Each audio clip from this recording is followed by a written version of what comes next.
New financial scam that you need to be on the lookout for. What is it? How can you spot it? How can you prevent it? I've got that and more coming up.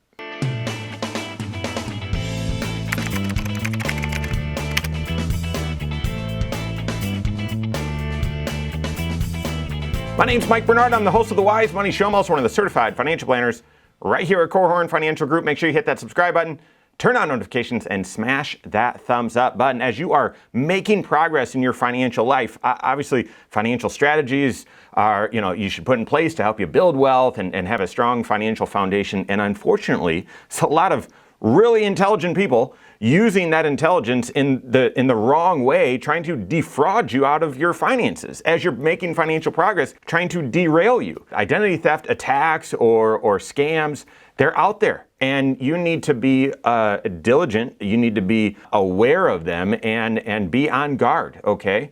Well, one of the more potent financial scams out there right now, relatively new, and I'm going to change some of the details here to keep things confidential, but I had a front row seat to, and I want you to be aware of this scam so that you don't fall victim to it if it comes knocking on your door, or a family member's, ideally, your parents or someone else that might not have as much financial wherewithal, so that you're aware. But then also, what things can you do to avoid it or prevent it, or if you find yourself in that situation, not fall into the trap? So here's how it works. I don't know if your financial institution sends you text messages when they want to verify certain charges were placed. I am have been the treasurer of our local Little League, and the bank through that the Little League used was through a different bank, different institution than where I have my personal finances. But also, because I was treasurer, the president had a debit card, and there were others that would make charges on the account. And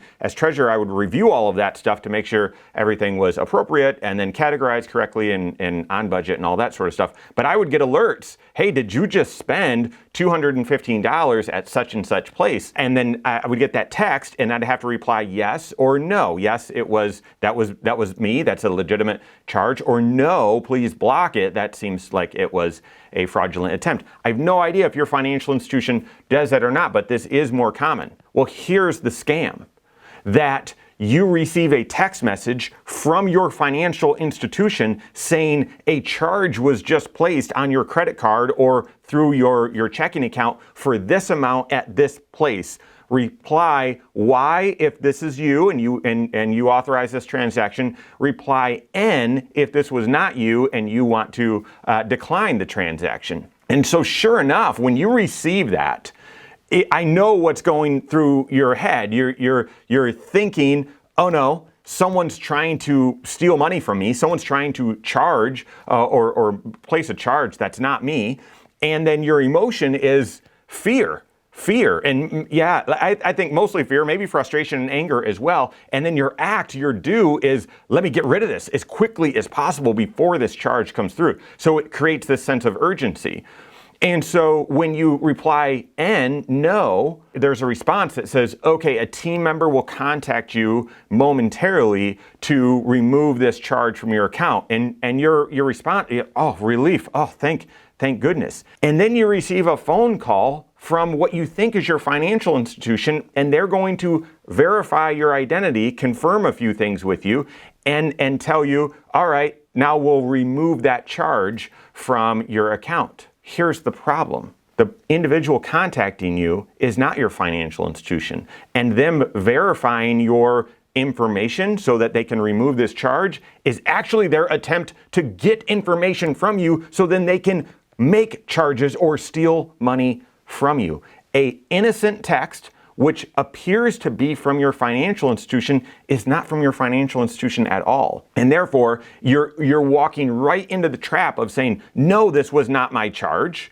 And then, yes, please, I'm willing to verify my information so that you can remove this charge. And in doing so, in trying to avoid a fraudulent charge, you step directly into the scam. This is, fairly new. I hadn't heard about this type of scam in the past, but recently, this year, this seems to be pretty prevalent. And at least a lot of financial institutions are sending communication saying, hey, I just received it. There was just this suspicious charge. Does this seem accurate? And so using a common practice and using it against you. So so now you're aware. You're aware, and so you can be more on guard. And I would tell you, share this content communication with your parents. If they're older, they might be more susceptible to expecting that that's going to be real. Or maybe your kids, right, who have less financial experience, they might, again, be more susceptible to, yes, let me get rid of that. Oh my goodness, I'm going to get in trouble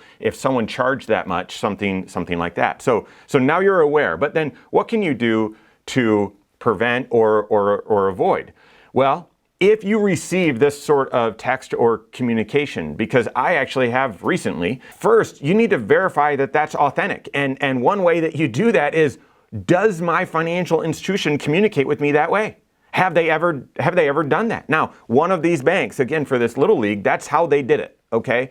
And I'll get back to that in a second. But if you receive a text from your credit card or from your bank and they've never communicated with you that way via text, then immediately I would just delete it. I would just ignore it. I would not reply, okay? I would not reply, because then you've taken that first step down towards the trap. So if they don't communicate with you that way, that's a sign of relief. Okay, I can just ignore those, delete those. I delete and report as junk. If your bank does communicate that way, or if you're thinking, no, this really seems like it is from my bank, don't reply. Call your bank. Call your credit card. On the back of your credit card, there's a customer service phone number. And so how this scam gets you is they call you. They call you. And when that's done, you have no way of verifying, is this person actually who they say they are? And so, but when you flip that script or flip that order and you call your bank, now you know I am contacting my actual financial institution, and then you can say, I just received a communication that there was a charge, and that representative can say, no, I'm not seeing a charge that way, or yes, there was. Let me get you to the right team, and they can remove that for you. Third thing that I would do for all of your financial accounts, I would set up multi-factor authentication, and you might see this as a nuisance and an extra step, but listen, there are very sophisticated attacks, and you want to make sure that not only your username and password are secure, but that if anyone tries to or obtains that login information, that they can't also obtain this other critical piece of information that then is needed to access your account. So turning on multi-factor authentication. And then lastly, I would turn on notifications. No, I wouldn't turn on notifications of verifying purchases. That's up to your financial institution. But I mean, turn on notifications when someone places a charge above a certain level, or when someone logs into your account. So for me, I have those set up, and so even if I'm logging in my account, I then get an email saying someone is just logged into your blank and blank account. So I would turn that notification on. Lastly, I would also get in the habit of doing two things. And one is changing your passwords on a regular basis. I personally would suggest doing this every couple of months. I wouldn't do it every year. I would do it more frequently than that, so that's always changing. And two, I would get in the habit of checking your credit report at least annually. This is not your credit score. I've talked about this a lot. We've made videos on it as well. Knowing your credit score, that's important, but knowing your credit report, who's been pulling information, and what lines of credit do you have out there to ensure that no one has obtained your identity and created or fabricated an account for you, and all of a sudden you've got more lines than are out there. So having an awareness of what's going on and who's been obtaining your credit or who's been poking, trying to retrieve credit, that's also part of being vigilant. So there you go. Now you're aware of a very potent, sophisticated financial attack, so that you can help spot it and recognize it, but then also some things that you can do to help prevent it. Work with your certified financial planner, right? They might have some other, if someone's trying to access your information, they might have some other tips, or they might have a purview to be able to say, no, that wasn't accurate, or so on. So work with your CFP on that. If you don't have a CFP on your team, contact one on my team. Find us online, Korhorn.com.